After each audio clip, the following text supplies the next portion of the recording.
Hello everybody, my name is Arvin Signs and I am giving an update on the video that I posted a few months back regarding a detained person in Stevens County.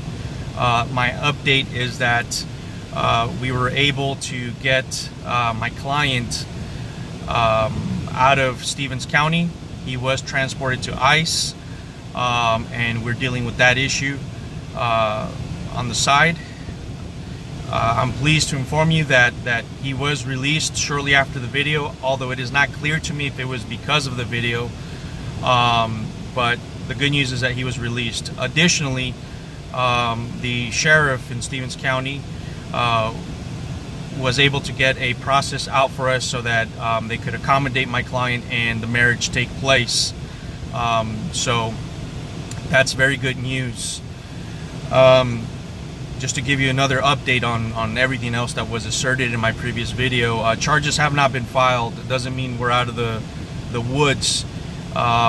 They just haven't been filed. Through, I would also like to say that through either third parties or through talking with my client directly, I did learn that a bond was set initially for $1,000.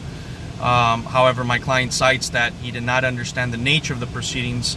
So we'll probably look into that, but I think what happened was he didn't have an interpreter, and so he didn't have a complete understanding of the bond proceedings. My client maintains that after the proceedings with the judge, that his family tried to pay a bond, but they would not allow the family members to pay the bond. I'm still a little unclear as to what was happening there, but we're definitely going to look into those matters. I am still going to reach out to the sheriff down in Stevens County just to discuss possible initiatives or things that can be done in the future so that all of Stevens County's residents can be accommodated. I know some of you, based on the comments below, and I did receive a few threatening messages sharing the opinion that immigrants shouldn't really have these rights. They're here illegally, kick them out, blah, blah, blah. But at this point, someone suspected of being an immigrant is just that. They're suspected. They're not, doesn't mean that they're an immigrant or an illegal, as they say. Undocumented person is the terminology that I would prefer to use. But due process and constitutional rights are afforded to everybody within the United States borders. That's just law. That's a fact.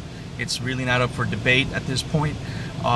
So I feel that this is a very teachable moment, and as I'm getting more information, it just seems like Stevens County, like many counties, just are not prepared for some of the problems that we're seeing today with a lot of changes in immigration, and the federal government's putting pressure on the local governments to hold people that may have an immigration status violation. So to that end, I'll give you guys another update. I have reached out to the Sheriff's County, the County of Stevens Sheriff Department, and hopefully we can get some good dialogue going. But I did, in all fairness and to be transparent, I did want to convey these words to y'all. Client was released and he was eventually allowed to marry. The reasons they cited before why they couldn't marry were due to security reasons, so they didn't have a process in place. And in reality, when you go to jail, you don't really expect to be in jail for too long. Usually you bond out, etc. So he wasn't in a prison or anything like that. So I definitely will give them some slack in that regard. But again, I'll be reaching out and I'll give you all an update. Thanks.